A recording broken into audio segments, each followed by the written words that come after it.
Levin reached the club at just the right time.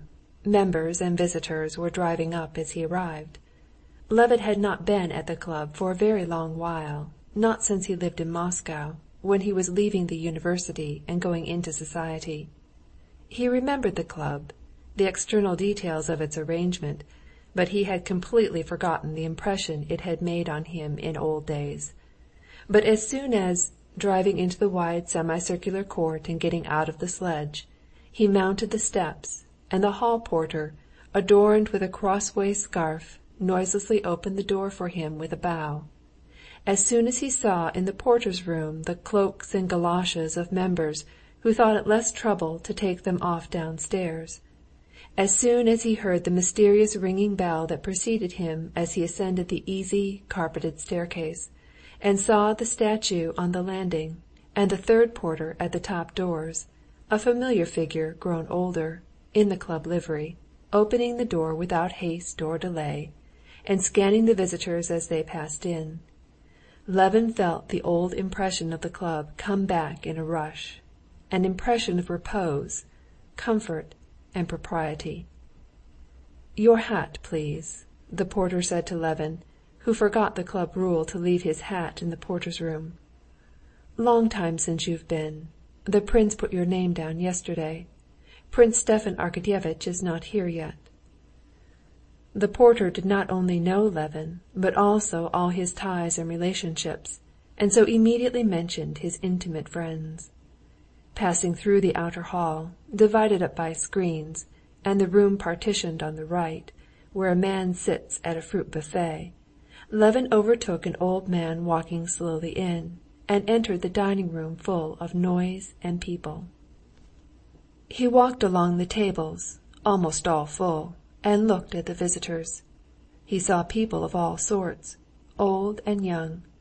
Some he knew a little, some intimate friends. There was not a single cross or worried-looking face. All seemed to have left their cares and anxieties in the porter's room with their hats, and were all deliberately getting ready to enjoy the material blessings of life. Sviazhsky was here, and Shtcherbatsky, Nevyedovsky and the old prince, and Vronsky and Sergey Ivanovitch. "Ah, why are you late?" the prince said, smiling, and giving him his hand over his own shoulder. "How's Kitty?" he added, smoothing out the napkin he had tucked in at his waistcoat buttons. "All right. They are dining at home, all three of them." "Ah, Aline Nadine, to be sure. There's no room for us. Go to that table, and make haste and take a seat," said the prince, and turning away he carefully took a plate of eel soup. "Levin, this way!" a good-natured voice shouted a little further on. It was Turovskin. He was sitting with a young officer, and beside them were two chairs turned upside down. Levin gladly went up to them. He had always liked the good-hearted rake, Turovskin. He was associated in his mind with memories of his courtship, and at that moment, after the strain of intellectual conversation, the sight of Turovskin's good-natured face was particularly welcome. "For you and Oblonsky. He'll be here directly." The young man, holding himself very erect, with eyes forever twinkling with enjoyment, was an officer from Petersburg, Gagin. Turovskin introduced them. "Oblonsky's always late. Ah, here he is." "Have you only just come?" said Oblonsky, coming quickly towards them. "Good day. Had some vodka? Well, come along then."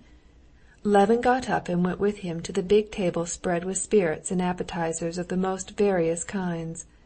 One would have thought that out of 24 delicacies one might find something to one's taste, but Stepan Arkadyevitch asked for something special, and one of the liveried waiters standing by immediately brought what was required. They drank a wine glassful and returned to their table. At once, while they were still at the soup, Gagin was served with champagne, and told the waiter to fill 4 glasses. Levin did not refuse the wine, and asked for a second bottle. He was very hungry, and ate and drank with great enjoyment, and with still greater enjoyment took part in the lively and simple conversation of his companions. Gagin, dropping his voice, told the last good story from Petersburg, and the story, though improper and stupid, was so ludicrous that Levin broke into roars of laughter, so loud that those near looked round. "That's in the same style as 'That's a thing I can't endure.' You know the story?" said Stepan Arkadyevitch. "Ah, that's exquisite. Another bottle," he said to the waiter, and he began to relate his good story. "Pyotr Ilyitch Vinovsky invites you to drink with him," a little old waiter interrupted Stepan Arkadyevitch, bringing 2 delicate glasses of sparkling champagne, and addressing Stepan Arkadyevitch and Levin. Stepan Arkadyevitch took the glass, and looking towards a bald man with red mustaches at the other end of the table, he nodded to him, smiling. "Who's that?" asked Levin. "You met him once at my place, don't you remember? A good-natured fellow." Levin did the same as Stepan Arkadyevitch and took the glass. Stepan Arkadyevitch's anecdote, too, was very amusing. Levin told his story, and that too was successful. Then they talked of horses, of the races, of what they had been doing that day, and of how smartly Vronsky's atlas had won the first prize. Levin did not notice how the time passed at dinner. "Ah, and here they are!" Stepan Arkadyevitch said toward the end of dinner, leaning over the back of his chair and holding out his hand to Vronsky, who came up with a tall officer of the Guards. Vronsky's face, too, beamed with a look of good-humored enjoyment that was general in the club. He propped his elbow playfully on Stepan Arkadyevitch's shoulder, whispering something to him, and he held out his hand to Levin with the same good-humored smile. "Very glad to meet you," he said. "I looked out for you at the election, but I was told you had gone away." "Yes, I left the same day. We've just been talking of your horse. I congratulate you," said Levin. "It was very rapidly run." "Yes, you've raced horses too, haven't you?" "No, my father had, but I remember and know something about it." "Where have you dined?" asked Stepan Arkadyevitch. "We were at the second table, behind the columns."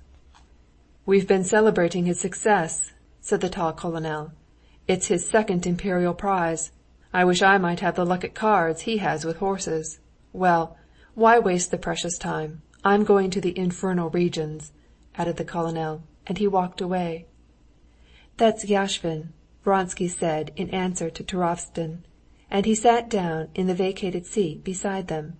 He drank the glass offered him, and ordered a bottle of wine.